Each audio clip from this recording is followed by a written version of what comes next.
Kalau kita punya keluhan ada sesuatu yang rasanya nggak enak di perut bagian atas, itu sebenarnya kita sebut dengan istilah dispepsia. Dan nggak cuman masalah makanan aja ya Mbak ya, termasuk misalnya kita konsumsi obat-obatan. Waktu-waktunya gimana? Karena kan kalau puasa nggak seperti waktu-waktu biasanya, misal minum obat sehari 3 kali, hitungannya udah 8 jam aja. Tapi kalau puasa kan beda lagi dok waktunya. Yang namanya obat lambung tuh banyak Mbak. Ada obat lambung yang dia cukup sekali sehari. Ada obat lambung yang dia diminum bisa 3 kali sehari gitu. Jadi ya kita pilihkan aja obat-obatan yang dia punya sistem kerja yang dia lebih lama. Dan kita tahu apakah peradangan lambung itu berat atau tidak kalau kita ada alarm sign-nya Mbak. Nah ini alarm sign-nya ini. Contohnya nih misalkan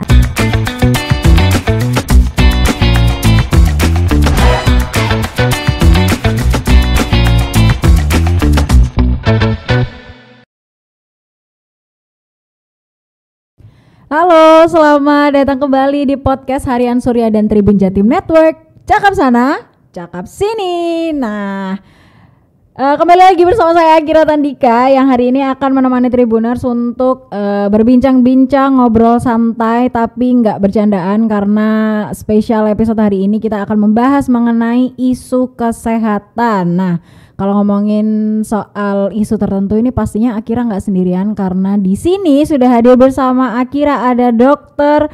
Reni Anggraini SPPD Finasim dari Rumah Sakit Siti Hajar Sidoarjo. Selamat datang Dr. Reni. Selamat datang Mbak Akira. Wah, ini dokternya cantik hari ini. Ya. Nah, dokter, hari ini kan spesial mengenai isu kesehatan. Nah, isu kesehatan yang pengen Akira bahas hari ini adalah mengenai penyakit sejuta umat, penyakit para pekerja, penyakit para budak korporat yang fokus bekerja hingga lupa memberikan asupan untuk dirinya sendiri. Spesial hari ini Akira ingin membahas mengenai penyakit MAH. Oke. Yang tadi Akira udah bilang bahwa ini adalah penyakit sejuta umat. Nah, dokter ini Akira mau langsung aja ya karena sebenarnya saya juga nggak tahu ini Akira apakah MAH ataukah penyakit yang lainnya yang dirasakan di dalam perut ini seperti apa. Untuk keluhan mengenai MAH ini sumber utamanya tuh dari apa sih dok? Apakah karena makan tidak teratur atau ada makan dengan bahan-bahan tertentu atau seperti apa? Silakan dok. Oke, makasih Mbak Akira. Terima kasih udah diundang ke sini. Iya, sama-sama. Akira juga seneng. Akhirnya podcast kesehatan. Serius ya, akhirnya ya.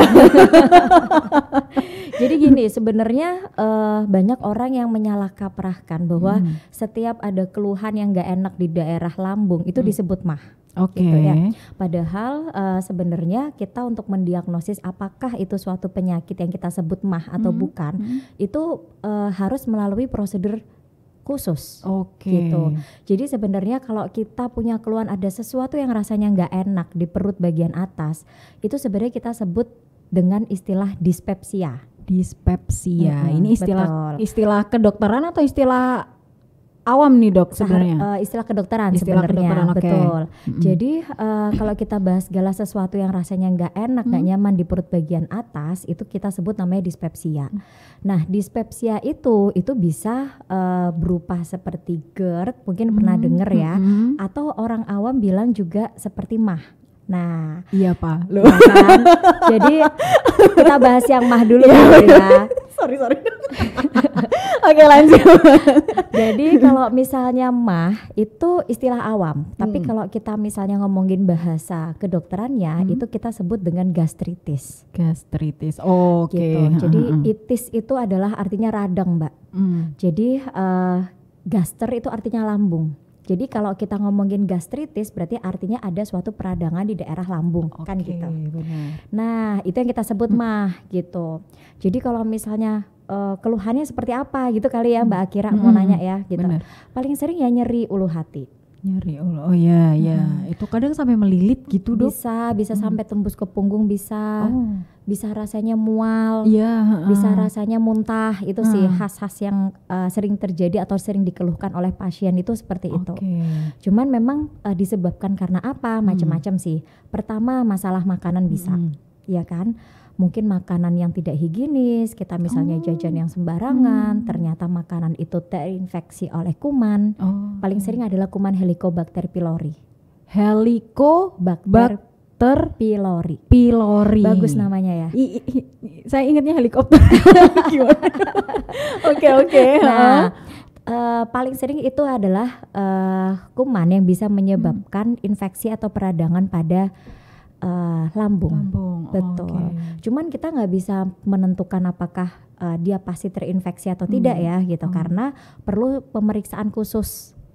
Bisa pengecekan lewat darah atau pengecekan lewat khusus lah, atau bisa lewat endoskopi. Jadi kita masukin kayak alat, terus kemudian kita kayak ambil jaringannya sedikit, kita biopsi, kita lihat ternyata memang terinfeksi. Bisa seperti itu gitu.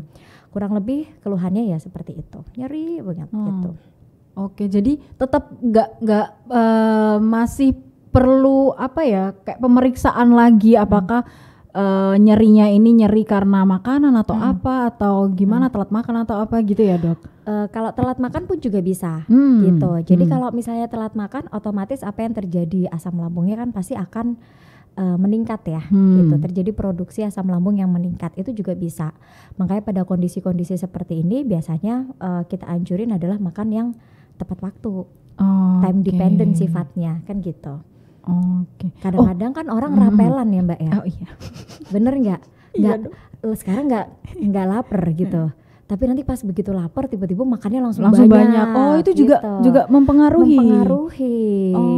Kita udah didesain secara sempurna nih Mbak, nih lambung tuh gitu. Dia mencerna makanan yang paling tidak dia sedikit kita cerna dengan sempurna, baru nanti kita makan lagi. Tapi paling sering orang-orang yang kasus-kasus dispepsia ini, dia belum finish mencerna makanan dengan baik, dia udah makan lagi gitu, atau makan makanan khusus yang memang dia mempunyai potensi untuk meningkatkan asam lambung.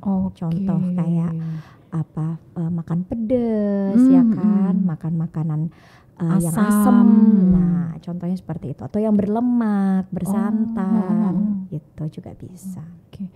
Tapi Dok, kemudian kalau misal ada, misal saya ya juga yang tiba-tiba ngerasain nyeri karena mah itu tadi, pertolongan pertama untuk orang yang nyeri ini apa Dok? Karena kan biasanya gini, kalau udah nyeri, udah minum teh anget atau minum yang anget-anget dulu, nanti baru diminumin obat atau gimana. Nah itu gimana Dok? Jadi sebenarnya kita harus tahu dulu bahan-bahan apa aja yang bisa meningkatkan asam lambung. Nah, seperti makanan yang udah saya ceritain tadi, termasuk minum-minuman seperti teh, kopi, rokok, atau mungkin suka wine misalkan. Nah, itu kan makanan-makanan yang bisa meningkatkan asam lambung. Nah, atau minuman ya. Jadi ya sebenarnya kalau misalnya orang itu lagi kumat, misalkan ya mahnya atau nyeri ulu hati, malah jangan dikasih teh anget. Bener nggak? Karena bagaimanapun juga teh kan dia masih mengandung kafein ya. Sama gitu, kayak kopi. Meskipun sedikit gitu. Jadi minum air boleh karena air kan netral aja gitu. Terus kemudian ya memang kita bisa dengan obat-obatan sih gitu ya. Obat-obatan contohnya misalnya obat-obatan yang bisa menetralisir asam lambung. Obat-obatan lambung tuh banyak banget Mbak gitu. Cuman memang yang paling sering di pasaran, yang kita sering temui di iklan atau supermarket dan sebagainya, itu kan rata-rata yang sifatnya dia hanya menetralisir asam lambung. Itu bisa jadi pertolongan gitu. Pertama ya untuk orang yang tiba-tiba asam lambungnya naik. Betul. Gitu. Nah ini kan sebenarnya tanda-tanda asam lambung naik itu kan banyak sebenarnya Dok. Kadang saya juga ngerasa tiba-tiba perutnya kembung, terus agak keras atau gimana. Nah, untuk membedakan apakah ini ini cuman perut begah atau apa gitu, itu ada nggak sih Dok?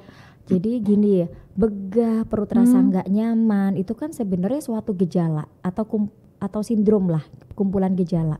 Jadi mau dia itu GERD misalkan, keluhannya hampir bisa sama Mbak gitu.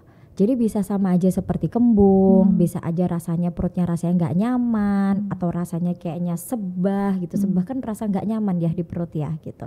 Atau bisa nyeri, itu adalah gejala-gejala yang bisa juga terjadi pada kasus MAH atau pada kasus yang GERD juga gitu.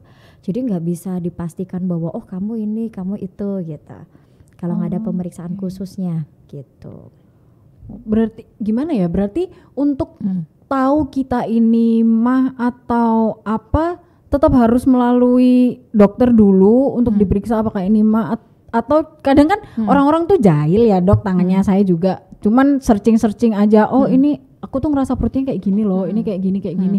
Itu boleh nggak sih dok? Maksudnya tanpa kan karena orang tuh kadang mikir aduh aku sakit gini tapi nggak ada waktu untuk ke dokter. Jadi akhirnya browsing aku nemunya kayak gini-gini. Nah itu gimana dok kalau kayak gitu? Ya boleh aja, haknya pasien mau browsing kan. Tapi nanti apakah takutnya tuh nanti malah salah diagnos gitu. Jadi gini, sebenarnya pengobatan untuk yang berhubungan dengan lambung, baik itu MAH atau GERD, itu sebenarnya pengobatannya hampir sama. Oke. Iya gitu. Cuman yang membedakan adalah penyebabnya. Jadi kausanya apa gitu. Misalnya saya cerita tadi kalau MAH itu kan gastritis, mungkin ada infeksi. Kalau misalnya kita kita lakukan endoskopi itu jadi kayak dimasukin alat gitu ya Mbak ya, dari mulut sampai ke lambung, kayak diteropong gitu di kamera gitu. Itu kita bisa ngeliat tuh, oh ada lukanya bentuknya kayak sariawan. Jadi bentuknya putih-putih gitu tapi di lambung. Atau mungkin sampai perdarahan. Nah, itu baru bisa ketahuan dan kita bisa mendiagnosis itu gastritis atau MAH. Tapi secara umum kan keluhannya hampir sama, baik itu GERD atau baik itu MAH ya yang kita sebut dengan dispepsia tadi. Jadi pengobatannya pun ya hampir sama. Tinggal kita lihat pencetusnya apa nih gitu. Dan yang perlu diketahui adalah bahwa namanya penyakit kan pasti ada penyebabnya ya, betul. Enggak. Jadi ya kalau mau nggak kena itu berulang-ulang, ya kita memang harus hindari penyebabnya. Oke, termasuk nggak ngopi teman-teman, nggak usah sok-sok ngopi kalau Anda punya MAH. Ini saya ngomong sama diri saya sendiri. Kadang ketagihan ya. Kalau nggak ngopi sehari itu belum ngopi tapi MAH. Nah, tapi dok, selain makanan dan minuman, ada nggak sih penyebab lain yang bisa menimbulkan asam lambung ini naik? Bisa. Apa dok? Stres misalnya. Apa budak korporat tadi? Ya stres itu tadi gitu. Stres itu kan bisa meningkatkan asam lambung juga gitu. Jadi kadang-kadang yang sering saya jumpai kadang-kadang mungkin kalau saya tanya, ibu bapak mikirin apa? Enggak dok, saya nggak mikir apa-apa. Yang bener gitu. Ternyata dia mikirin penyakitnya sendiri. Kenapa sih kok nggak sembuh-sembuh ya? Kayaknya udah bolak-balik ke dokter gitu. Dia udah shopping dokter kemana-mana. Gitu. Iya istilahnya gitu. Jadi ke dokter mana bolak-balik gitu. Dikasih taunya ya lambung kayak gitu. Itu bisa. Gitu. Jangan stres. Dinikmatin aja Mbak. Dinikmatin aja rasa sakitnya. Nanti kalau udah ketemu obatnya nanti pasti udah reda. Tapi emang bener sih dok, kayak penyakit tuh emang bisa menjadi lebih parah karena pikiran. Betul banget. Semakin dipikirin dia semakin nggak sembuh-sembuh. Udah biarin aja gitu ya dok. Betul. Karena nyeri itu kan persepsi Mbak. Oke. Iya nggak? Jadi kalau misalnya Mbak merasakan nyeri gitu. Atau saya ngerasain nyeri gitu, tapi kan kita ngerasain intensitas nyeri itu bisa beda meskipun dengan satu penyakit yang sama dengan kegawatan atau berat derajat penyakit yang sama tuh kan bisa persepsi rasa nyerinya kan bisa beda-beda gitu. Gitu. Nah, kalau ngomongin soal penyakit ini kan kadang ada yang namanya penyakit bawaan atau enggak. Apakah MAH ini termasuk penyakit genetik? Bukan. Jadi nggak selalu kalau orang tuanya sakit MAH pasti anaknya ikut MAH, enggak. Beda lagi. Terus kalau misal emang ini bukan bawaan ya, bawaan lahir itu gimana antisipasi supaya pencernaan ini tetap aman, tidak berulah sewaktu-waktu. Di situasi-situasi mendadak biasanya kayak oh tiba-tiba asam lambung naik nih. Jadi sebenarnya kalau kita bahas asam lambung naik nanti larinya bukan ke ini ya Mbak ya, bukan ke mah ya. Kalau mah kan dia memang produksinya dia berlebih karena ada sesuatu. Kalau asam lambung naik itu berarti dia asamnya dia naik ke atas gitu. Jadi lambung ke atas itu lebih ke arah GERD kalau kayak gitu. Oke, berarti ini yang mah. Ya, berarti yang mah. Jadi yang seperti saya bilang selain makanan-makanan yang bisa mencetuskan produksi asam lambung jadi berlebih, paling sering gastritis atau mah itu dipicu oleh suatu infeksi. Nah, infeksi yang saya bilang yang Helicobacter pylori. Dari mana sih orang bisa kena infeksi Helicobacter pylori itu dari makan makanan yang mungkin dia tidak higienis. Jadi dia sudah terpapar gitu, Mbak. Makanannya terpapar oleh suatu infeksi. Biasanya anak kecil atau ya mungkin orang gede juga bisa ya yang berhubungan dengan jajan-jajan sembarangan gitu. Kan gak anak kecil doang ya Mbak ya. Benar. Orang dewasa malah sekarang suka jajan. Nah, itu juga bisa. Jadi ya kalau untuk mengantisipasi bagaimana ya pastikan memang satu kita mengkonsumsi makanan-makanan yang tidak mencetuskan asam lambung itu berlebih gitu yang pasti. Yang kedua ya kita harus lebih selektif lagi dalam makan. Kita pilih makan makanan yang memang higienis dan udah jelas bahwa proses pengolahannya itu benar gitu. Tidak dari orang yang sakit misalkan gitu. Oke.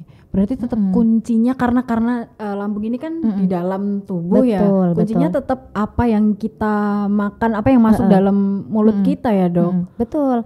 Dan gak cuman masalah makanan aja ya Mbak ya, termasuk misalnya kita konsumsi obat-obatan. Jadi ada obat-obatan tertentu yang dia memang bisa mencetuskan luka di lambung. Contohnya anti nyeri. Nah, obat-obatan anti nyeri. Kadang-kadang kan mungkin orang nyeri namanya orang kadang pusing atau kadang badannya pegel-pegel atau apa. Terus kemudian dia beli obat sembarangan. Obat anti nyeri kan kadang-kadang dijual bebas ya.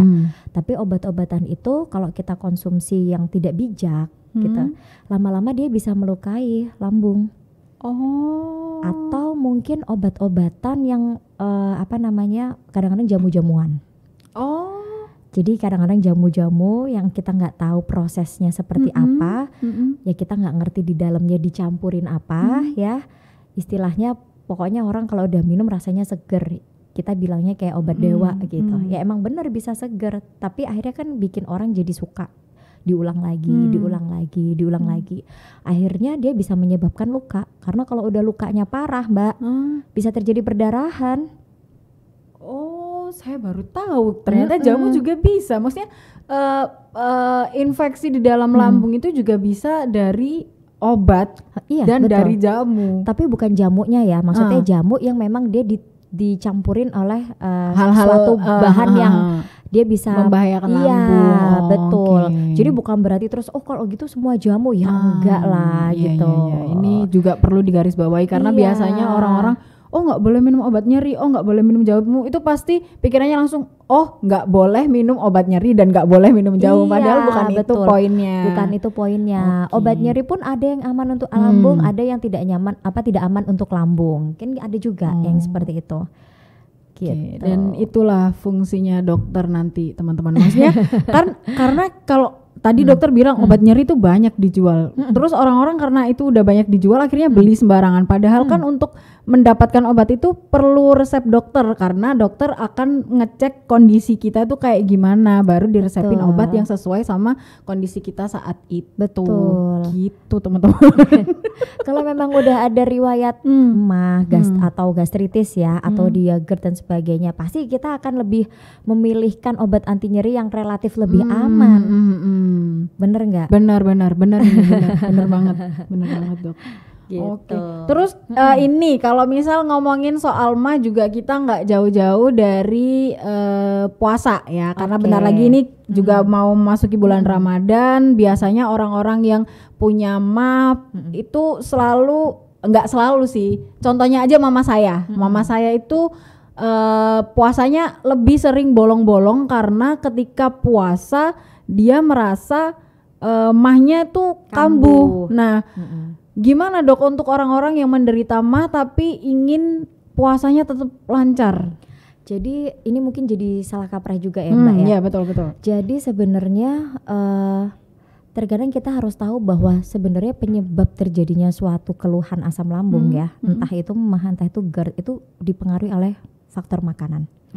Jadi sebenarnya kalau dari studi penelitian, kalau kita baca-baca, itu sebenarnya puasa itu sebenarnya aman loh. Buat orang lama. Mama sih nggak percaya. Kok mamanya yang disalahin?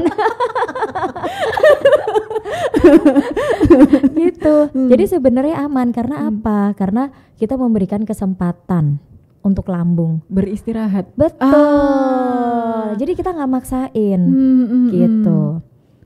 Sebenarnya itu. Jadi aman, tapi memang harus ada tekniknya. Nah, ini teknik gitu. Untuk untuk supaya si MAH ini tidak kambuh saat kita menjalankan puasa dari Dokter Reni. Jadi pasti adalah satu, tidak boleh melewatkan waktu sahur. Itu udah wajib. Karena kadang-kadang orang-orang kan mungkin udah terbiasa terus malas sahur ya, atau sahurnya asal-asalan atau apa. Padahal sahur itu penting banget. Sahur dan berbuka, otomatis kita pilih makanan yang relatif aman untuk yang punya gangguan MAH ya. Nggak pedas, nggak kecut, nggak yang asam-asaman, nggak yang bersantan, ya kan, yang nggak berlemak seperti itu. Terus kemudian yang kedua adalah ya kita kalau namanya orang ada hubungan dengan lambung pasti dia makanlah sebelum lapar dan berhentilah sebelum kenyang. Jadi makan itu kita harus porsinya harus yang benar-benar diukur. Iya, ya maksudnya tidak berlebihan, tidak sangat kekurangan gitu. Jadi intinya adalah berhenti sebelum benar-benar kenyang. Kalau kita lapar ngikutin terus aja kan nggak selesai-selesai ya kayak gitu. Itu juga. Terus kemudian yang pasti adalah kita bisa pakai obat juga gitu, obat-obatan lambung. Jadi paling tidak dia bisa memproteksi selama kita berpuasa. Nanti kalau buka puasa gimana? Ya jangan nanti-nanti gitu. Jadi begitu berbuka puasa ya segeralah berbuka. Gitu. Ini Dok, kalau misal mengkonsumsi obat itu waktu-waktunya gimana? Karena kan kalau puasa nggak seperti waktu-waktu biasanya, misal minum obat sehari 3 kali, hitungannya udah 8 jam aja. Tapi kalau puasa kan beda lagi Dok, waktunya itu gimana? Jadi yang namanya obat lambung tuh banyak Mbak. Ada obat lambung yang dia cukup sekali sehari. Ada obat lambung yang dia bisa diminum 2 kali sehari gitu. Ada obat lambung yang dia diminum bisa 3 kali sehari gitu. Jadi ya kita pilihkan aja obat-obatan yang dia punya sistem kerja yang dia lebih lama gitu. Kita bisa kok obat itu nggak cuma satu macam. Jadi nggak misalnya obat lambung tuh yang kita minum itu cuma satu macam itu aja ya, enggak. Lagi pula kan obat lambung tuh bukan antibiotik ya. Artinya kalau misalnya kita nih kita nggak minum ya udah nggak apa-apa. Kalau memang nggak ada keluhan, nggak mengganggu kan nggak harus kita minum sesuai itu gitu. Berarti kalau saya rangkum nih, saya rangkum tips dari Dokter Reni ini untuk teman-teman yang ada MAH tapi pengen lancar menjalankan ibadah puasa. Tipsnya itu cuma 3, sahur dan berbuka itu tetap tetap dijalankan. Kemudian berhenti makan sebelum kenyang, dan kalau misal memang istilahnya kalau tingkat MAH-nya itu udah agak kredit, mungkin bisa mengonsumsi obat di waktu-waktu sahur dan berbuka itu tadi. Bisa. Baik. Dan yang paling penting adalah pemilihan makanan juga. Iya, pemilihan makanan itu sangat ini ya. Soalnya orang-orang tuh kadang kalau puasa tuh gini Dok, sahur dan berbuka itu momen di mana mereka harus mengambil makanan sebanyak mungkin karena mikirnya, aduh nanti aku nggak bisa makan siang, aku nggak bisa jajan, jadi sahurnya harus banyak. Terus kalau nggak gitu, ini aku karena seharian nggak bisa makan apa-apa, jadi buka puasanya dalam porsi yang besar gitu. Itu kan kalau untuk orang-orang yang punya makan juga agak bahaya karena dokter tadi bilang kan jangan sampai kekenyangan, karena kekenyangan itu juga ini kan Dok, nggak enak kan? Nggak enak, iya, begah, malas ngapa-ngapain. Terus kalau misal sudah pasien itu sudah divonis sakit MAH, apa yang harus dilakukan untuk perawatan? Yang pasti gini, kalau misalnya penyebabnya itu MAH itu kan kayak gastritis yang saya bilang tadi ya. Kalau misalnya penyebabnya adalah karena konsumsi obat-obatan, ya berarti kita hentikan obat-obatan yang sembarangan itu. Gitu. Kalau misalnya dia penyebabnya karena jamu-jamuan apa segala macam yang ada kandungannya, ya kita stop gitu. Kalau penyebabnya karena misalnya infeksi, contohnya kuman gitu ya, kita harus memilih makanan yang higienis gitu. Atau misalnya kalau penyebabnya dia kambuhnya itu kalau misalnya makan makanan yang memicu produksi asam lambungnya dia berlebih, ya kita juga harus hindari. Karena kalau nggak kayak gitu, nanti berlanjut terus, berulang, bisa kambuh suatu ketika kambuh lagi, udah enakan, kambuh lagi kayak gitu, Mbak. Oh, artinya sakit mah ini bisa sembuh total? Kalau sakit mah penyebabnya karena infeksi pasti bisa. Gitu. Tapi tergantung juga ya. Kalau misalnya penyebabnya salah satunya karena faktor stres, nah, ya siapa yang bisa mengendalikan kalau bukan diri sendiri? Oh ya benar ini. Benar dokter ini benar. Yang bisa mengendalikan suara-suara di pikiran kita adalah diri kita sendiri. Iyalah. Jadi emang kalau bilang sakit mah itu bukan sakit yang berbahaya juga enggak juga karena juga. Bisa berbahaya. Tapi kalau dibilang berbahaya juga enggak juga karena sebenarnya kita hanya perlu mengontrol apa yang masuk dalam mulut kita dan apa yang ada di pikiran kita gitu ya Dok. Iya, ya tergantung seberapa berat derajat sakit mahnya itu kan, sakit peradangan pada lambungnya itu gitu. Dan kita tahu apakah peradangan lambung itu berat atau tidak kalau kita ada alarm sign-nya, Mbak. Nah, ini alarm sign-nya ini. Contohnya nih misalkan ada perdarahan. Perdarahan berupa muntah darah atau berupa BAB-nya warnanya hitam. Pernah denger nggak? Jadi BAB warna hitam, tapi kadang-kadang orang kalau udah hitam gitu dia udah takut-takut sendiri gitu kan. Padahal bukan maksudnya hitam yang seperti itu, tapi hitam yang berbentuk seperti kayak petis dan lembek dan berbau banget gitu. Itu baru menunjukkan adanya perdarahan pada saluran pencernaan bagian atas. Bagian atas itu berarti ya daerah lambung. Gitu. Nah itu ya bisa disebabkan karena apa? Bisa disebabkan karena ya obat-obatan yang tadi, anti nyeri, obat pengencer darah, atau yang kandungan isi jamu yang kita nggak tahu itu steroid paling sering, isinya steroid.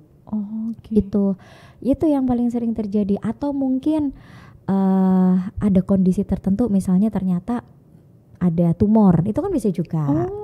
Tapi itu kalau ya maksudnya tumor lambung kan, itu kan juga memberikan gejala juga hampir sama, mual, muntah, nyeri perut, nyeri ulu hati gitu kan, perdarahan gitu. Tapi atau juga disertai dengan penurunan berat badan yang signifikan, yang tidak bisa dijelaskan atau penurunan nafsu makan yang besar-besaran gitu. Itu alarm sign. Dan kalau udah ketemu alarm sign, ya bukan berarti terus kita hanya bilang itu mah aja, tapi kita perlu pemeriksaan lanjutan. Berarti sorry Dok saya potong. Soal alarm sign yang BAB menggelap itu tadi itu berarti penyebabnya nggak hanya mah aja. Iya, karena kalau kita konsumsi vitamin penambah darah Mbak yang mengandung zat besi, BAB-nya juga warnanya hitam. Jadi untuk mengetahui apakah dia perdarahan atau bukan, ya kan kita harus ada pemeriksaan lanjutan. Gitu.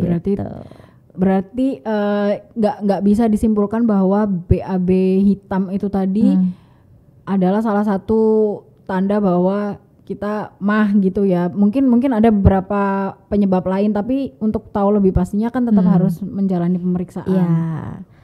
Saya agak panik nih. Saya udah mulai panik. Karena kan BAB hitam kan tergantung, kalau konsistensinya dia kayak petis itu yang benar-benar kayak perdarahan. Gitu. Dan kalau perdarahan Mbak, ya pasti kalau kita cekkan, dia jadi jauh ya kita ceritanya ya. Jadi kalau perdarahan pasti kalau kita cek laborat pasti kan dia jadi anemia Mbak. HB-nya turun karena berdarah keluar terus. Jadi kalau misalnya kok BAB saya hitam Dok gitu, hitamnya kayak petis nggak gitu? Enggak Dok, keras gitu. Ya berarti kan belum tentu.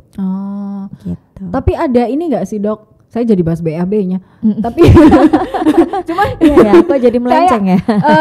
Ada misal harus beberapa hari gitu, atau cuman sehari aja udah harus langsung pemeriksaan atau gimana? Kalau ketemu alarm sign yang saya ceritain tadi segera. Karena udah itu udah termasuk urgent banget atau? Ya, urgent. Oke. Baik. Ini juga ada satu pertanyaan yang menurut saya sangat penting. Di beberapa kasus kematian yang disebut karena sakit lambung atau pencernaan, kalau misal sampai sebegitu mengkhawatirkan, efek sakit pencernaan ini sebenarnya kemana aja, Dok? Kemana aja? Jadi gini, mungkin pernah dengar istilah kadang-kadang kalau kita tanya orangnya nggak ada meninggal, kenapa? Sakit apa? Sakit lambung gitu ya, mesti kadang-kadang orang bilang gitu ya. Jadi apakah sakit lambung bisa menyebabkan kematian atau tidak? Ya tergantung sakit lambungnya apa, Mbak. Kalau lambungnya hanya berupa cuman asam lambungnya naik-naik yang biasa-biasa aja ya, bukan itu yang nyebabin orang meninggal gitu kan. Tapi kalau misalnya ternyata ada perdarahan, infeksi berat gitu, itu apakah bisa menjadi kegawatan dan sampai berujung pasien itu nggak ada? Ya bisa aja kalau memang benar-benar udah parah banget gitu. Jadi bukan yang bukan yang biasa-biasa gitu. Emang yang udah parah banget dan tidak mendapatkan penanganan. Betul, karena kalau ditangani ya harusnya bisa dikendalikan lah bisa gitu. Oke. Ini ada satu pertanyaan lagi. Ini mungkin akan menjadi pertanyaan terakhir. Karena teman-teman nggak ada yang nanya lagi sih. Aku terus yang nanya. Kalau di tempat Dokter Reni nih di Rumah Sakit Siti Hadjar itu apakah prosedur pemeriksaannya seperti untuk orang yang MAH ini seperti apa jika orang ingin mengetahui kondisinya? Pemeriksaan apa aja yang akan dilakukan Dokter Reni? Jadi penyakit apapun ya kalau ada orang datang pasti kita nggak ujuk-ujuk langsung lakuin pemeriksaan apa. Betul, pasti kita harus satu tanyain dulu. Nanyain pasien atau kita sebut istilah anamnesa ya, kita bisa dari situ bisa kita mengerucut arahnya kemana, karena anamnesa yang baik dan pasien yang jujur menjawab, nah itu juga penting tuh, kunci untuk dokter bisa tahu penyakitnya apa tuh pasien harus jujur. Iya betul, itu bisa menggiring kita untuk menentukan ya kurang lebih 90% diagnosis tuh ke arah mana gitu, dari cuman tanya-tanya doang gitu. Dari anamnesa kita tanya riwayat penyakit dahulu, kebiasaannya apa gitu, atau mungkin riwayat keluarganya, makanannya gimana, itu kita bisa tahu kurang lebih 90% menuju diagnosis apa kira-kira kayak gitu. Lalu kita lakukan pemeriksaan fisik. Nah, pemeriksaan fisik itu kan nggak cuma yang pakai stetoskop doang ya Mbak ya, tapi kita juga bisa melakukan pemeriksaan yang menggunakan teknik tangan. Jadi maksudnya dipencet-pencet, dipegang-pegang gitu maksudnya. Ya, dari situ kalau memang misalkan sakit MAH gitu ya, kita kalau tekan nyeri ulu hatinya rata-rata langsung nyeri Mbak dia. Gitu. Kita tekan ulu hati persis itu nyeri dia. Atau dia ada respon misalnya aduh kepengen mual, jadi ditekan jadi kepengen mual, ditekan jadi kepengen muntah, itu bisa gitu. Atau kita ketuk-ketuk gitu, itu juga bisa dari situ. Kemudian kita dengerin pakai pemeriksaan yang stetoskop, itu kita bisa mengetahui ini sakitnya ke arah mana gitu. Nah kalau misalnya udah selesai semua, kalau di Rumah Sakit Siti Hadjar kadang-kadang kan bias ya orang sakit perasaan yang tidak enak di bagian perut bagian atas itu kan bias banget. Tidak selalu dia di lambung, karena di perut bagian atas itu sebelah kanan ada liver, ada deket empedu, tengahnya ada lambung, sebelah kirinya ada limpa. Gitu. Jadi artinya apa? Keluhannya pun hampir mirip-mirip gitu. Jadi kadang-kadang kita lakukan pemeriksaan USG. Bukan untuk mendeteksi lambungnya, karena USG kita nggak mendeteksi lambung dari USG gitu ya. Kalau untuk mengetahui sakit betul lambung atau tidak itu ya lewat pemeriksaan endoskopi. Tapi kan ada nggak semua pasien langsung tiba-tiba dilakukan endoskopi diteropong gitu, karena kan invasif banget itu, pasti resikonya ada. Jadi minimal coba deh di USG. Karena apa? Karena kadang-kadang ternyata perasaan mual-mual itu tadi, ternyata penyebabnya apa? Batu empedu. Gitu. Atau radang pada kandung empedu, itu bisa. Dan itu bisa ketahuannya lewat dari USG itu. Penanganannya pun sama, rata-rata karena makanan. Lagi-lagi iya, lagi-lagi makanan apa? Makanannya hampir sama yang mencetuskan asam lambung naik gitu. Baik. Kayaknya memang untuk beberapa penyakit di organ dalam tuh memang salah satu penyebabnya memang karena makanan ya dok.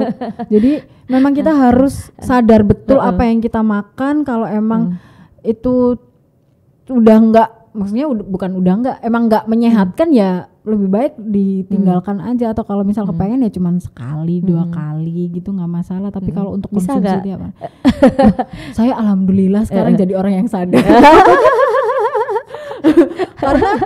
karena kalau misal ini juga saya nggak pernah periksa sih. Jadi kayak misal sebulan tuh makan bebek goreng ya ketahuan. Tapi emang enak ya kan?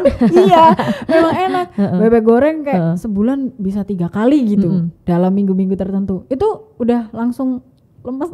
Oh gitu. Saya beneran nggak berani meriksa itu apa atau apa. Tapi yang bisa saya lakukan adalah saya berhenti untuk tidak makan bebek. Kalau misal kepingin tuh sebulan sekali. Minimal sebulan sekali itu udah saya udah nggak pernah ngerasa kayak gitu-gitu lagi. Jadi ada alarmnya ya. Jadi ada alarmnya. Jadi itu yang saya ini misal kayak manis-manis juga udah ya saya jadi curang.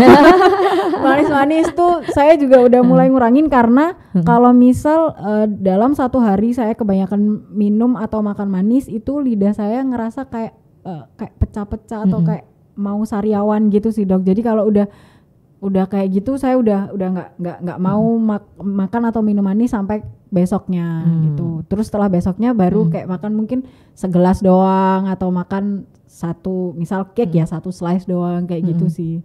Padahal lumayan loh 1 slice cake. Iya sih banyak banget ya. Gak apa-apa lah ya sekali-sekali lah ya. Sekali nggak gitu. Tiap hari gitu. Nah ini kita bahas sampai ngomong sampai cake ya. Slice cake.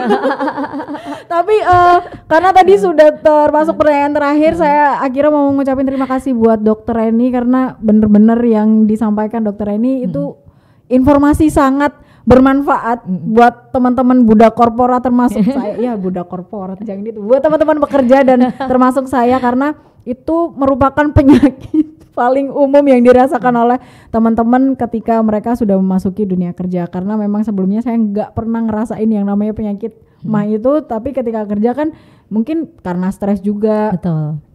Jadi kepikiran ini dan itu, makanya sembarangan terjadilah si mah itu di dalam diri saya. Tapi karena apa yang sudah disampaikan oleh Dokter Reni, semoga bermanfaat buat teman-teman semua, teman-teman Tribuners dan juga Akira. Akira mau mengucapkan terima kasih untuk Dokter Reni, terima kasih juga untuk Tribuners dan teman-teman yang lain sudah menyaksikan podcast ini. Sampai jumpa di episode berikutnya. Cakep sana, cakep sini pamit. Dah.